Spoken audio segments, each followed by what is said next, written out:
Good evening. Last class में कहाँ तक हुआ था?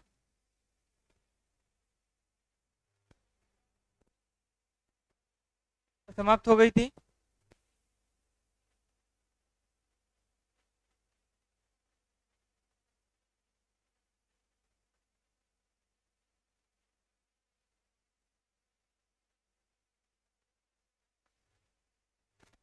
फर्स्ट लाइन बताओ क्या लिखे थे।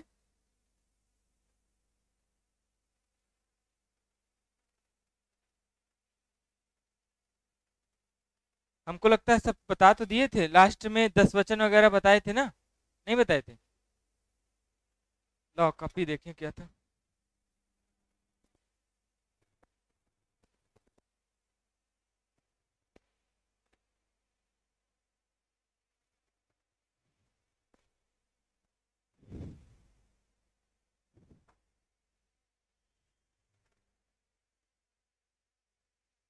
देखो, प्रवज्जा संस्कार हमने कराया था किसमें? बौद्धकालीन शिक्षा में। किसमें कराया था?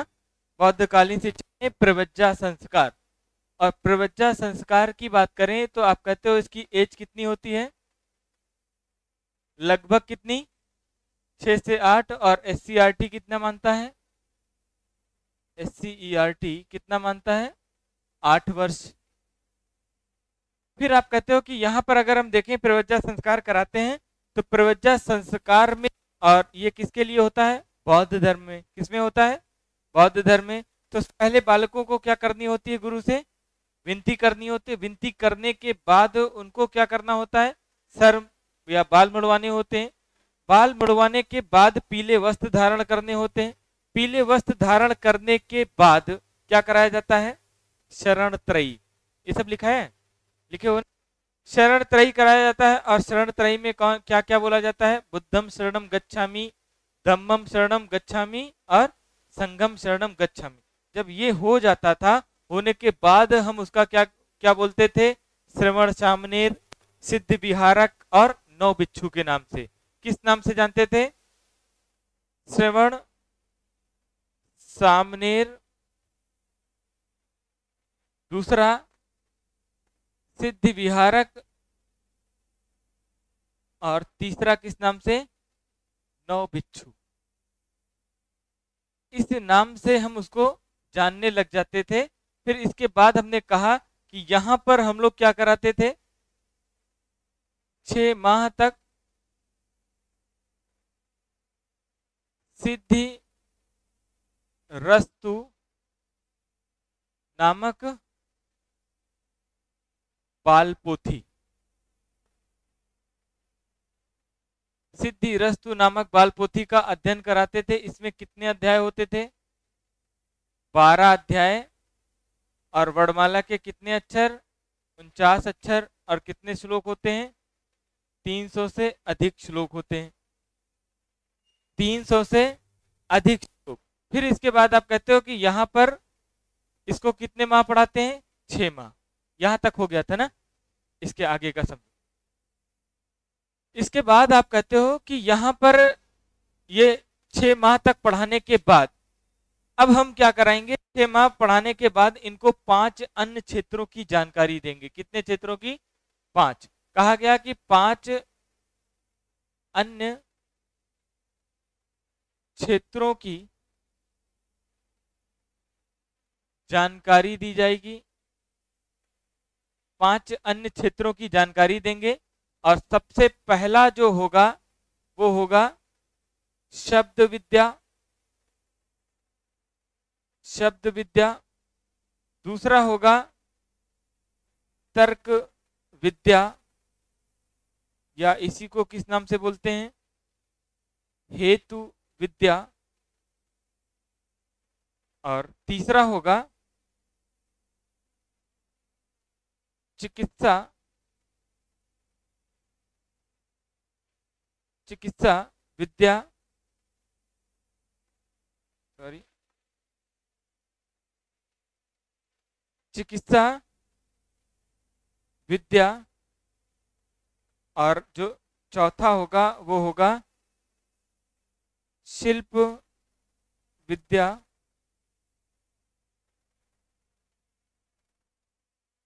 पांचवा होगा अध्यात्म विद्या। कहा गया कि जैसे ही हमने 6 माह तक सिद्धिरस्तु नामक बालपोथी का अध्ययन करा दिया, अध्ययन कराने के बाद कितने क्षेत्रों की जानकारी देंगे? 5 क्षेत्रों की। पहला कौन सा? शब्द विद्या। दूसरा कौन सा? तर्क विद्या। तीसरा कौन सा? चिकित्सा विद्या। और शिल्प विद्या। लास्ट में कौन सा? अध्यात्म विद्या। इसको समझो एक बार अच्छे से। हमने कहा सबसे पहले आप कहते हो कि 6 माह तक हम लोग एक बाल पोथी पढ़ा लेते हैं, और बाल पोथी पढ़ाने के बाद यहाँ पर शब्द विद्या। और साहब शब्द विद्या की बात करें तो शब्द विद्या का मतलब होता है कि नए नए शब्दों की क्या देना? जानकारी। नए शब्दों की जानकारी। नए शब्दों की क्या दी जाती थी? जानकारी। कहा गया कि बालकों को शब्द विद्या में नए नए शब्दों की जानकारी देना है, उसके अर्थ के बारे में बताना है, ताकि वो क्या कर सके? शब्दों में निपुण हो जाएं, शब्दों में उनकी क्या हो जाए? पकड़ हो जाए। फिर इसके बाद तर्क विद्या। और तर्क में क्या होता है? डिबेट होता है ना? तो कहा गया कि सबसे पहले इनको शब्द के बारे में बेहतर नॉलेज दे दो, जानकारी दे दो, ताकि वो क्या कर सके? तर्क कर सके, वाद विवाद कर सके। और हेतु का मतलब होता है रक्षा करना। क्या होता है? रक्षा करना। तो कहा कि इतना इनको मजबूत कर दो शब्दों में कि ये अगर बाहर जाएं, और बाहर जाएंगे तो बौद्ध धर्म का क्या करेंगे? प्रचार प्रसार करेंगे। तो अपने शब्दों के माध्यम से सामने वाले को क्या कर लें? आकर्षित कर लें, ताकि वो भी अपना बौद्ध धर्म अपना ले। ठीक। इन लोगों का काम क्या था? बौद्ध धर्म में सबसे ज्यादा धर्म का प्रचार प्रसार करना। तो धर्म का प्रचार प्रसार ऐसे करते थे ताकि आप देखते हो कि अगर टेलीविजन चैनल पर अगर कोई पत्रकार बढ़िया कम्युनिकेट करता है तो अपने शब्दों के माध्यम से सामने वाले को डाउन कर ले जाता है कि नहीं, है ना? तो ऐसे ही कहा गया कि जितना अच्छा शब्द इनको शब्दों की जानकारी दे दोगे, उतना बढ़िया ये क्या कर लेंगे? तर्क कर लेंगे, और उससे अपनी क्या कर लेंगे? रक्षा कर लेंगे। अगर ये बाहर जाएंगे और जाकर बौद्ध धर्म का प्रचार प्रसार करेंगे तो सामने वाले को घसीट लाएंगे, वो भी अपना बौद्ध धर्म अपना लेगा। फिर इसके बाद कहा गया कि इनको थोड़ी बहुत किसकी जानकारी दे दो? चिकित्सा की, ताकि अगर कोई बीमार हो तो क्या कौन सी जड़ी बूटी किस बीमारी में काम आएगी, इसकी सबकी थोड़ी बहुत इनको जानकारी दे दो। अगर सामने वाला बीमार हो तो उसकी रक्षा कर सके, खुद बीमार हो तो स्वयं की रक्षा कर ले। ठीक। किस बीमारी में कौन सी जड़ी बूटियां काम आएंगी उसकी जानकारी दे दो। शिल्प विद्या, थोड़ा बहुत अपने हाथ से जो कार्य करते हैं उसके बारे में जानकारी दो। और लास्ट में अध्यात्म का मतलब क्या होता है? धर्म के बारे में जानकारी दो। ठीक। इतनी बात समझ में आई? अब इसके आगे समझो, कहा गया कि यहां पर 5 क्षेत्रों की जानकारी दे देते हैं, और 5 क्षेत्रों की जानकारी देने के बाद आप कहते हो कि यहाँ पर अगर हम वैदिक कालीन की बात करें तो वैदिक कालीन में एक पॉइंट हमने पढ़ाया था और आपसे कहा था कि जो शिक्षण सत्र होता है वो कितने वर्ष का होता है? 1 वर्ष का। कितने वर्ष का? 1 वर्ष का। और यहाँ पर भी शिक्षण सत्र कितने वर्ष का होगा? 1 वर्ष का। कितने वर्ष का होगा? 1 वर्ष का। वहां पर याद करो हमने छुट्टियां बताई थी। क्या बताई थी? छुट्टियां। और छुट्टियां कैसे बताई थी? प्रत्येक पखवाड़े की अष्टमी को 1 छुट्टी, और प्रतिपदा पूर्णिमा की कितनी? 4 छुट्टी। यहां पर कहा गया कि अगर हम छुट्टियों की बात करें, अवकाश की बात करें, तो अवकाश जो दिया जाएगा वो किसी कोई अगर अवसर पड़ा या कोई अगर फेस्टिवल हुआ उस आधार पर हम छुट्टियां देंगे, और ऐसे कोई छुट्टी नहीं देंगे। ठीक है। तो छुट्टियां कैसे देंगे? अभी रुको, लिखा रहे हैं सब। फिर इसके बाद आप कहते हो कि यहां पर अगर हम देखें तो जो डेली का शेड्यूल था, प्रतिदिन का दिनचर्या थी प्रतिदिन की, तो जो प्रतिदिन का शेड्यूल था तो कहा गया कि यहां पर जो पढ़ाई होगी प्रतिदिन वो कैसे होगी? तो प्रातः काल से दोपहर तक, प्रातः काल से दोपहर तक और इसके बाद एक शिफ्ट ये हो गई और दूसरी शिफ्ट होगी भोजनादि भोजनादि क्रिया के बाद, भोजनादि क्रिया के बाद सायंकाल से पूर्व, सायंकाल से पूर्व। दूसरा शिफ्ट जो चलेगा भोजन वोजन करने के बाद सायंकाल से पूर्व, मतलब सूरज ढलने के बाद बौद्ध कालीन में या बौद्ध धर्म में शिक्षा नहीं दी जाती थी। अगर सूरज ढल गया या ढलने वाला है तब क्या कर दिया जाता था, शिक्षा को बंद कर दिया जाता था, बालकों को शिक्षा नहीं दी जाती थी। पहले फर्स्ट शिफ्ट क्या थी, प्रातःकाल सुबह से लेकर कहां तक, दोपहर तक, और दोबारा भोजनादि क्रिया के बाद सायंकाल से पूर्व।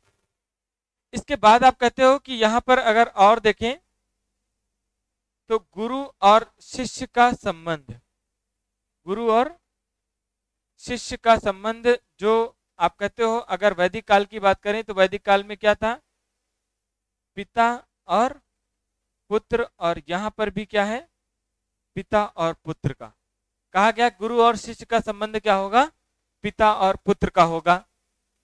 इसके बाद बताओ, जो लोग वैदिक काल पढ़े बताओ, अगर हम पूछें कि वैदिक काल में शिक्षण विधियां कौन कौन सी थी,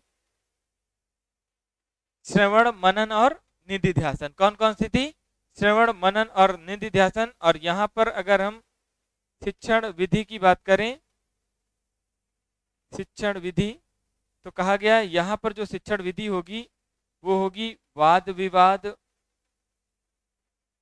वाद विवाद, दूसरी व्याख्यान, तीसरी प्रश्नोत्तरी। वाद विवाद, व्याख्यान और प्रश्नोत्तरी, ये इनकी क्या है, तीन मुख्य हैं। जैसे आप वहां पर कहते हो कि श्रवण मनन और निधिध्यासन, और यहां पर क्या है, वाद विवाद, व्याख्यान और प्रश्नोत्तरी। इसके बाद देखो, आप कहते हो कि यहाँ का जो पाठ्यक्रम है, जैसे वहां पर हमने पाठ्यक्रम पढ़ा था,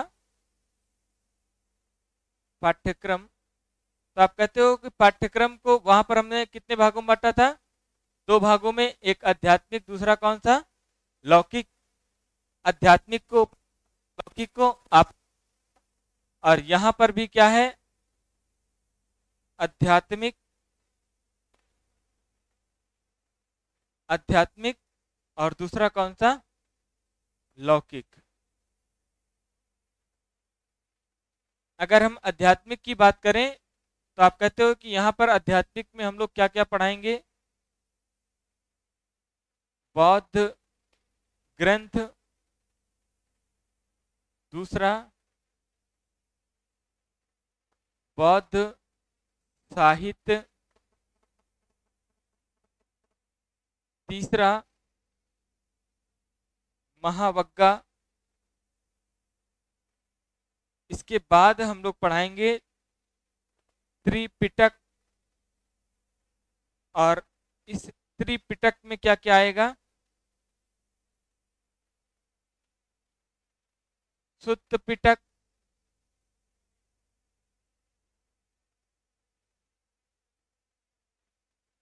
अभिधम्म पिटक, और कौन सा आएगा, विनय पिटक।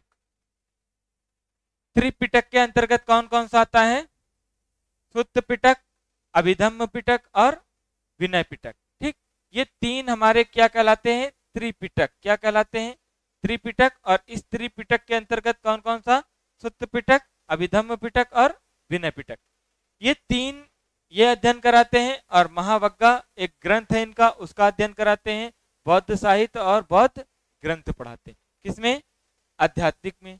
लौकिक में कहा गया कि लौकिक में गणित, गणित विज्ञान, कला, कृषि, पशुपालन, गणित, विज्ञान, कला, कृषि, पशुपालन आदि कहाँ पर कराएंगे? लौकिक। इतनी बात समझ में आई? ठीक, तो अब आगे से लिखना स्टार्ट करो।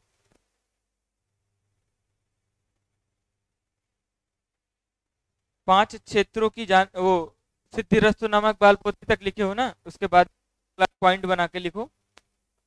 सिद्धिरस्तु नामक बाल पोथी पढ़ाने के बाद लिखो। सिद्धिरस्तु नामक बाल पोथी पढ़ाने के बाद बालकों को 5 अन्य क्षेत्रों की जानकारी दी जाती थी। बालकों को 5 अन्य क्षेत्रों की जानकारी दी जाती थी।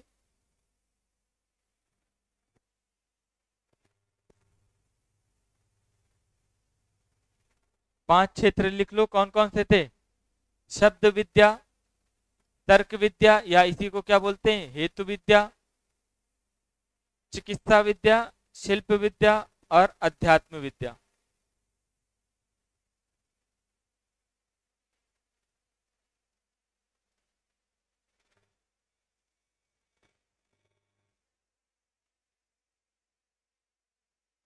लिख लिया?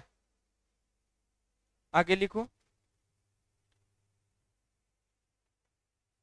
शिक्षण सत्र 1 वर्ष का होता था।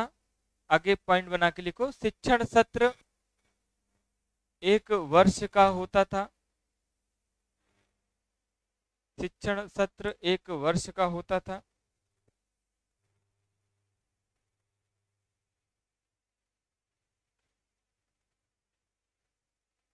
और लिखो प्रतिदिन की दिनचर्या।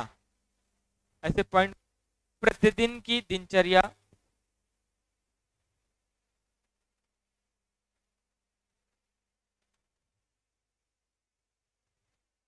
प्रतिदिन की जो दिनचर्या थी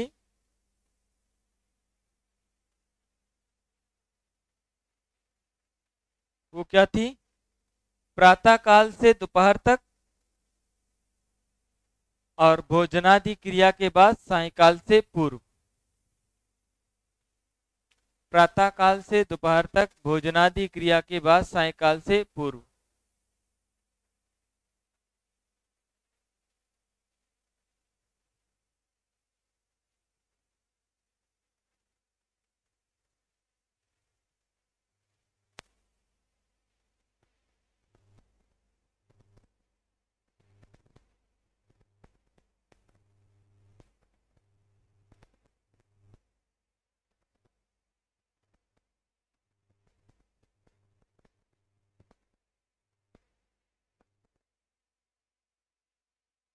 लिख लिया?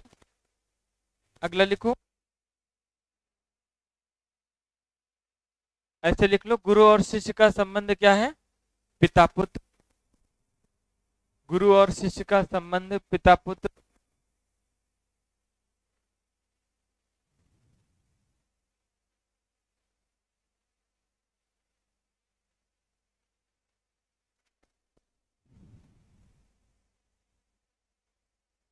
गुरु और शिष्य का संबंध पिता पुत्र।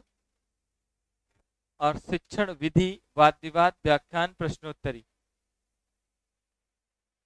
शिक्षण विधि व्याख्यान वाद विवाद व्याख्यान प्रश्नोत्तरी।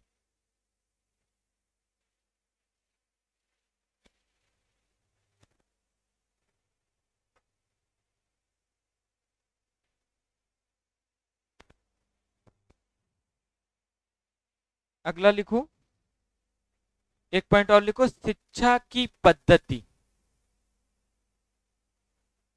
शिक्षा की पद्धति।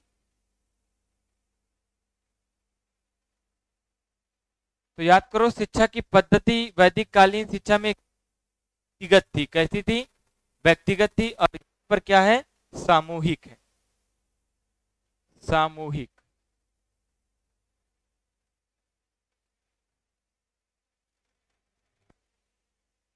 शिक्षा की पद्धति सामूहिक थी।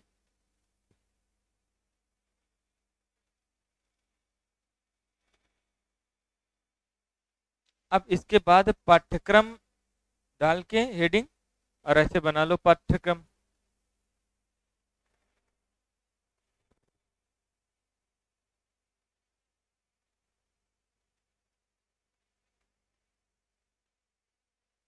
यहाँ पर एक दो पॉइंट और लिखना।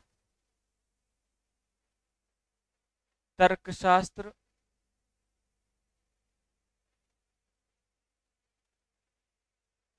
न्याय शास्त्र, ये भी शामिल थे।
तो लिख, हो गया।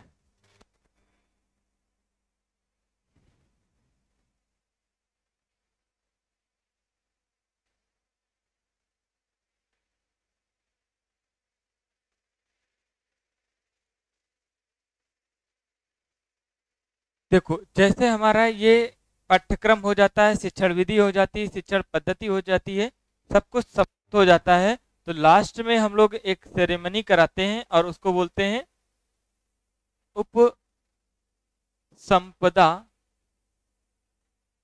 उपसंपदा संस्कार। क्या बोलते हैं? उपसंपदा संस्कार।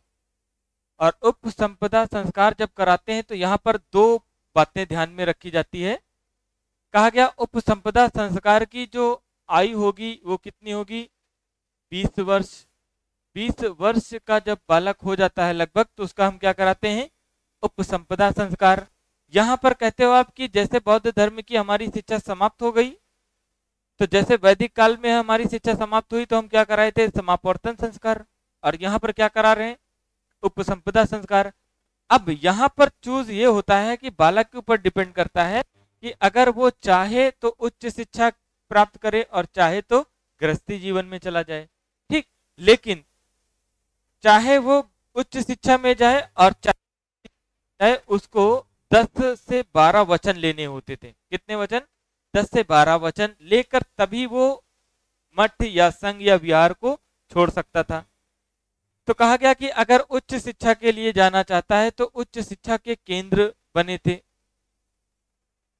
उच्च शिक्षा के केंद्र बने थे। और अगर हम उच्च शिक्षा के केंद्र की बात करें तो आप कहते हो विक्रमशिला,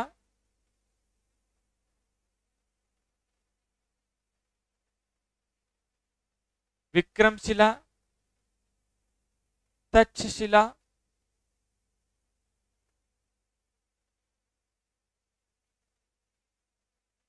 नालंदा, विक्रमशिला, तक्षशिला, नालंदा, वालंबी, और एक कौन, नदिया। ये 4 से 5 इनके क्या थे, उच्च शिक्षा के केंद्र। अब ध्यान से सुनना, अगर आपसे पूछा जाए कि बौद्ध धर्म में जो संघ, मठ और धर्म में शिक्षा होती थी या प्रारंभिक शिक्षा होती थी, इसके लिए कोई भी शुल्क दे नहीं होता था। लेकिन अगर वो उपसंपदा संस्कार हो गया, उपसंपदा संस्कार के बाद यहाँ पर उच्च शिक्षा के लिए आता है, चाहे नालंदा, विक्रमशिला, तक्षशिला कहीं पर भी गया, तो उसको क्या देना होगा, शुल्क देना हो। तो पूछता है क्वेश्चन कि बौद्ध कालीन शिक्षा में किसमें शुल्क दिया जाता है, तो किसमें, उच्च शिक्षा में। किसमें, उच्च शिक्षा। और जो हमारी प्राथमिक शिक्षा या निम्न शिक्षा होती है उसमें शुल्क नहीं दिया जाता। क्लियर। अब कहा गया कि जो उपसंपदा संस्कार होगा तो यहाँ पर 10 से 12 वचन लेने होंगे, और वो 10 से 12 वचन क्या क्या होंगे सीखते हैं। सबसे पहला कहते हो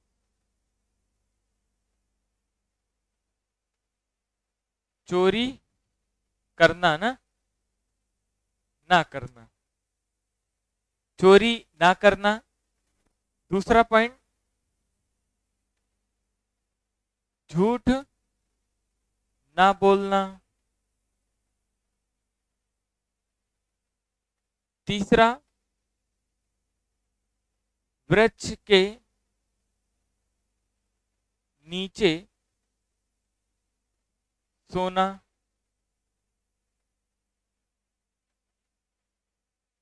चौथा, जमीन पर लेटना। ये सब तो चलो ठीक है ना, लेकिन इसके बाद जो कहा गया वो देखो, कहा गया श्रृंगार ना करना। सारा क्रीम पाउडर सब क्या हो गया, खराब हो गया, है ना।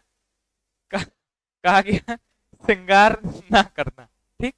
इसके बाद देखो और क्या बोला गया, श्रवण का मतलब समझते हो, सोना, सोना चांदी दान में ना लेना। कौन देता है ना, सोना चांदी क्यों। फिर इसके बाद कहा गया समय पर भोजन करना।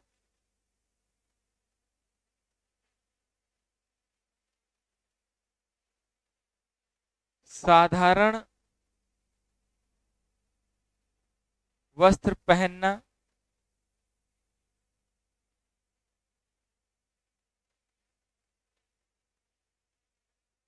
जीव हत्या ना करना। ना हो गए, एक बताओ, कोई तुम लोग बताओ, लिख दें।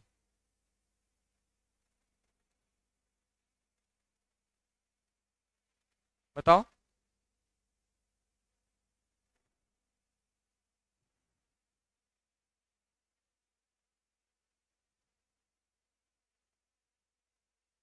बताओ, कुछ याद आ रहा है कोई।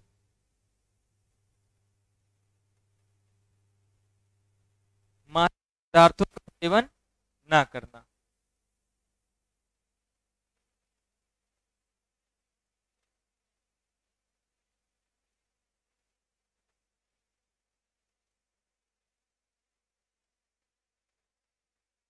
मादक पदार्थ जानते हो,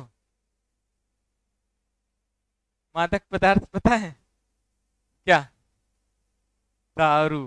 कभी पिए हैं, नहीं पिए, अच्छा पीछे पिए हैं, हाँ कर रही हैं, देखो। दारू, पान, बीड़ी, सिगरेट, ये सब क्या है, ना करना, ठीक। ये वचन जब ले लेते थे उसके बाद ये क्या करते थे, जो मठ था इनका वहां से छोड़ देते थे, ठीक। मठ को छोड़ने के बाद अगर चाहे तो वो किस ले जाएं, गृहस्थी जीवन में अपना जीवन यापन करें। लेकिन गृहस्थी जीवन में भी ये 10 वचन क्या रखने हैं, याद रखने हैं। ये नहीं कि अगर आप बौद्ध धर्म में चले गए हैं और अगर इनमें से कोई काम कर रहे हैं तब फिर आपका बौद्ध धर्म क्या हो जाएगा, नष्ट हो जाएगा, खराब हो जाएगा। ठीक। तो उपसंपदा संस्कार लिखे थे, उसमें एक लाइन लिखो, उसके बाद ये 10 वचन लिखो।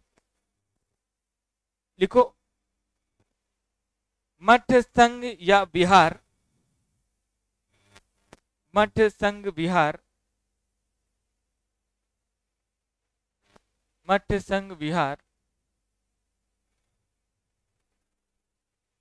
में शिक्षा के बाद, में शिक्षा समाप्त होने के बाद, शिक्षा समाप्त होने के बाद बालकों का उपसंपदा संस्कार कराया जाता था। बालकों का उप संस्कार कराया जाता था।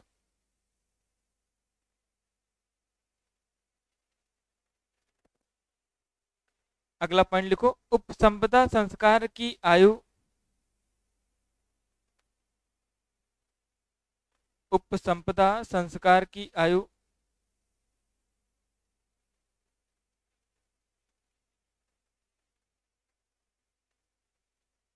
20 वर्ष मानी जाती है। उपसंपदा संस्कार की आयु 20 वर्ष मानी जाती है।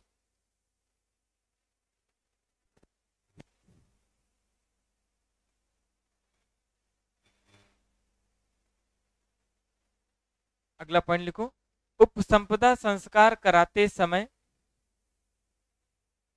उपसंपदा संस्कार कराते समय बालकों से 10 वचन लिए जाते थे। उपसंपदा संस्कार कराते समय बालकों से 10 वचन लिए जाते थे।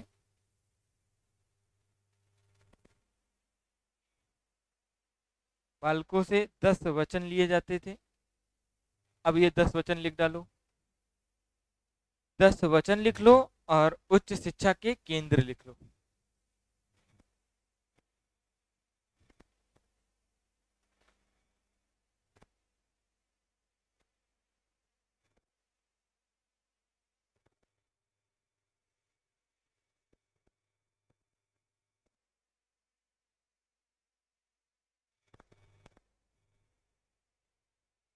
केंद्र में लिखो विक्रमशिला, तक्षशिला, नदिया, ये तीनों लिखा है।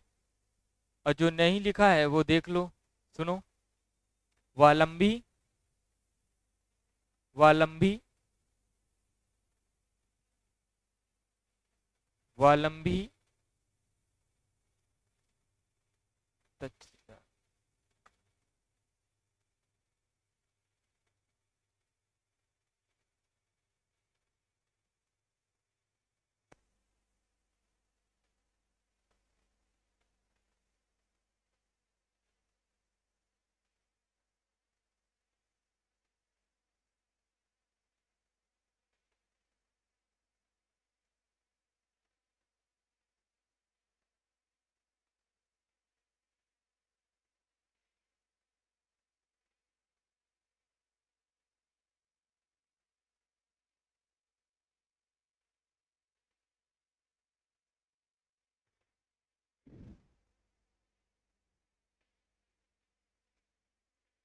वालंबी और नालंदा नहीं दिख रहा है ना, नालंदा लिख लो, वालंबी, विक्रमशिला, तक्षशिला, नदिया।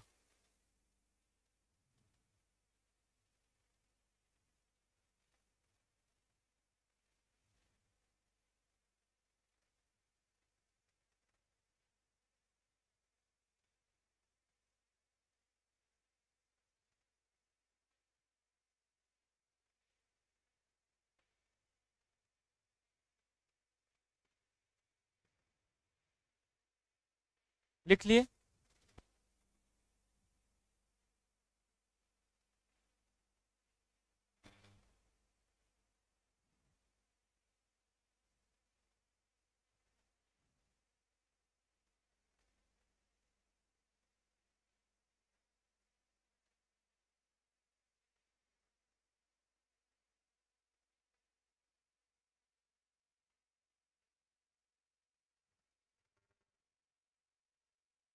हो गया। चलो अब देखो यहां पर कहा गया कि एक पॉइंट हमने आपको विशेषताओं में लिखाया था कि यहां पर सभी को शिक्षा देनी, ना किसी जाति, ना किसी लिंग, ना किसी धर्म, किसी का भी कोई भी भेदभाव नहीं करेंगे। लेकिन यहां पर कुछ हमें क्या मिलता है? अपवाद। क्या मिलता है? अपवाद। और अगर हम अपवाद की बात करें तो सबसे पहला अपवाद क्या मिलता है? कहा गया डाकू। डाकू जानते हो कौन होता है? डाकू, चोर, डाकू चोर, या जो बीमार है, या जो अपंग है, और या जो चांडाल है। चांडाल का मतलब समझते हो? चांडाल लड़कियां ज्यादा यूज करती है ना। किसी को अगर कुछ कहना होता है तो कहते हैं बहुत चांडाल हो गए हो तुम, है ना। तो चांडाल का मतलब समझते हैं कि ऐसे ही कह देते हैं? बताइए, किसी को पता है चांडाल का मतलब? नहीं पता? बहुत बढ़िया, है ना। जो अंतिम संस्कार करते हैं उन्हीं को क्या बोला जाता है? चांडाल। अब ना बोलना किसी को चांडाल, है ना। ऐसे मजाक मजाक में बोल देते हैं ना कि बहुत चांडाल हो गए हो तुम। तो चांडाल वो होते थे जो शव का अंतिम संस्कार करते थे, उनको क्या बोलते हैं? चांडाल। तो कहा गया कि जो चोर होगा, डाकू होगा, जो बीमार होगा, जो अपंग होगा, जो चांडाल होगा, जो कोढ़ी होगा, इनको सबको हम शिक्षा नहीं देंगे, ठीक है। और इनके साथ साथ कि जिनके माता पिता, जिनके माता पिता ने बौद्ध धर्म, बौद्ध धर्म की शिक्षा प्राप्त करने की अनुमति ना दी हो,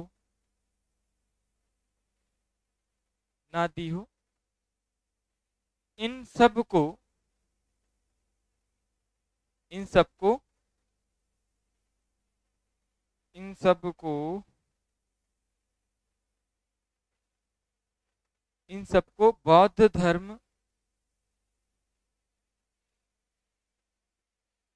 की शिक्षा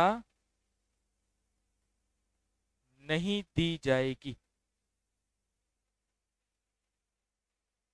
लिख लो ऐसे ही, अपवाद में लिखो डाकू, चोर, बीमार, अपंग, चांडाल, कोढ़ी, जिनके माता पिता ने बौद्ध धर्म की शिक्षा प्राप्त करने की अनुमति ना दी हो, इन सबको बौद्ध धर्म की शिक्षा नहीं दी जाती। समझ में आ गया? अपवाद में अगर पूछा जाए तो क्या बताओगे? जैसे चोर, डाकू, या एक पॉइंट और इसमें छूट गया, लिख लेना कहीं पर, कि जिनके माता पिता, जिनके माता पिता नौकरी कर रहे हो, उनको भी बौद्ध धर्म की शिक्षा नहीं दी जाएगी। किसी राजा महाराजा के यहाँ अगर नौकरी कर रहे हैं तो उनको भी शिक्षा नहीं दी जाएगी। जिनके माता पिता नौकरी कर रहे हो।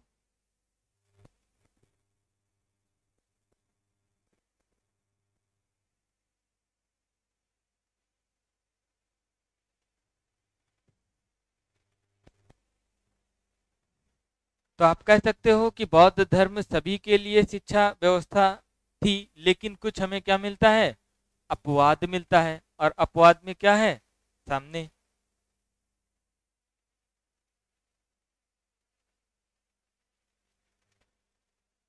चलो जल्दी से लिखो तो आज इसको खत्म कर दें पूरा। बढ़े आगे।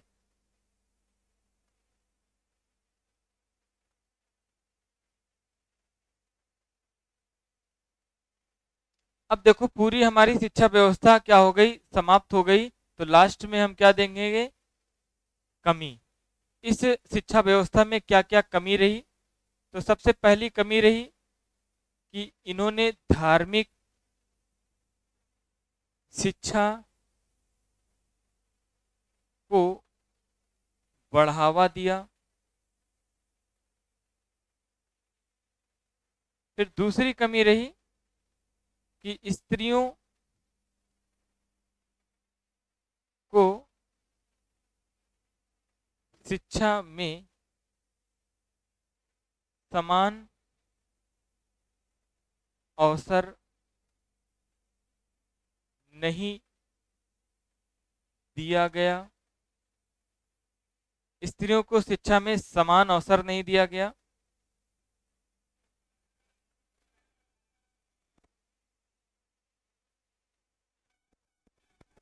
फिर आप कहते हो एक ही भाषा में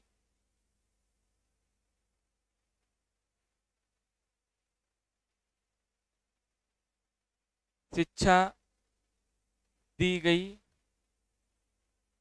एक ही भाषा में शिक्षा दी गई।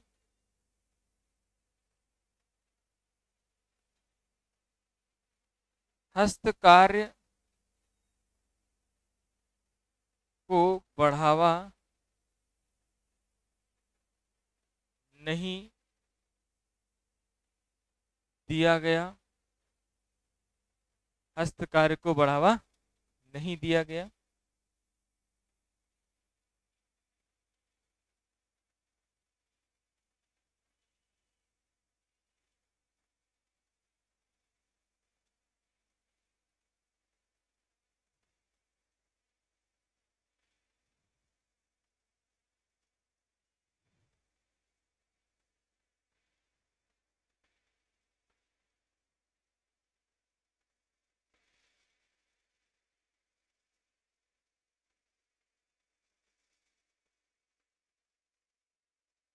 लिख लिए? ये हमारी क्या थी? कमियां थी। 4 कमियां थी कि धार्मिक शिक्षा को बढ़ावा नहीं दिया गया, सॉरी धार्मिक शिक्षा को बढ़ावा दिया गया। ये क्या थी? इनकी कमी थी।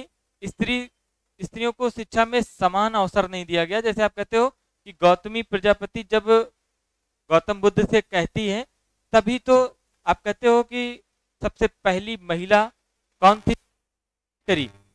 गौतमी प्रजापति, है ना। गौतमी प्रजापति के कहने के बाद इन्होंने स्त्रियों को शिक्षा प्रारंभ किया, पहले नहीं किया। तो इसीलिए क्या कहा गया? समान अवसर नहीं दिया गया। ठीक है, समान अवसर नहीं दिया गया। फिर आप कहते हो कि एक ही भाषा में, जैसे इनकी कौन सी भाषा थी? पाली भाषा। कौन सी भाषा थी? पाली भाषा। तो एक ही भाषा में क्या दी गई? शिक्षा दी गई। फिर आप कहते हो कहीं ना कहीं हस्तकार्य को बढ़ावा नहीं दिया गया। किसको बढ़ावा नहीं दिया गया? हस्तकार्य को बढ़ावा नहीं दिया गया। ये हमारा पूरा का पूरा क्या हो गया? आज समाप्त हो गया। क्या? बौद्ध काल। क्लियर? चलो अब एक बार अपनी कॉपी में देखो अच्छे से कि जो आज पढ़े हो, यहां तक कोई दिक्कत, समस्या, परेशानी, कष्ट कुछ हो तो बताओ। कष्ट तो बहुत हो।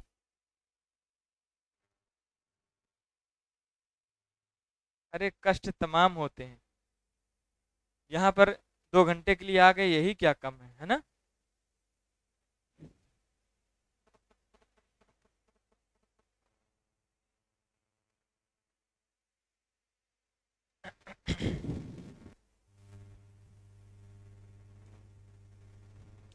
देख लिए? अभी नहीं देख पाए? चलो देख लिए हो तो कॉपी बंद करो।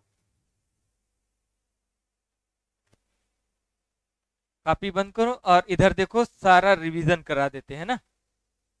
चलो, जैसे हम कहें कि बौद्धकालीन शिक्षा, तो बौद्धकालीन शिक्षा का अर्थ क्या होता है? जहां पर हम बौद्ध धर्म के आधारित शिक्षा प्रदान करते हैं, उसको क्या बोलते हैं? बौद्ध धर्म। फिर हमने कहा कि यहाँ पर एक परिभाषा हमने लिखाई थी, किसके अनुसार? आर के मुखर्जी के अनुसार। परिभाषा क्या थी? धार्मिक बौद्ध कालीन शिक्षा वैदिक कालीन शिक्षा का ही एक परिवर्तित रूप है। क्लियर? फिर उसके बाद हमने कहा कि विशेषता में सबसे पहले आप कहते हो कि केंद्र क्या था? मठ, संघ और विहार। क्या क्या था? बोलो। मठ, संघ और विहार। फिर इसके बाद हमने कहा कि यहाँ की भाषा क्या थी? पाली भाषा। फिर कि यहाँ पर जो शिक्षा का आधार था वो कैसा था? प्रजातांत्रिक। कैसा था? प्रजातांत्रिक। फिर कहा कि यहाँ पर हम सभी को शिक्षा देंगे, ना किसी जाति, ना धर्म, ना लिंग, किसी का भी कोई भी भेदभाव नहीं रखेंगे। ठीक।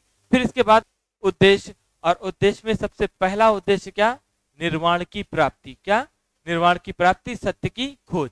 ठीक। और तमाम उद्देश्य हमारे क्या हो जाते हैं? कॉमन हो जाते हैं कि बालकों के संपूर्ण विकास पर बल देना, मानसिक विकास पर बल देना, ठीक, ज्यादा से ज्यादा व्यवहारिक शिक्षा देना, ये सब हमारा उद्देश्य में। और यहाँ पर हम सबसे पहला संस्कार कौन सा कराते हैं? प्रवज्जा संस्कार। कौन सा? प्रवज्जा संस्कार। और प्रवज्जा संस्कार की एज कितनी? 6 से 8। और SCRT कितना मानती है? 8। फिर हमने कहा कि इसके बाद जैसे ही प्रवज्जा संस्कार कराते हैं तो प्रवज्जा संस्कार कराने के बाद वो वहां का, जैसे आप कहते हो कि संज्ञा क्या दी जाती थी? श्रवण, सामनेर, नवबिच्छु और सिद्धि विहार। ठीक।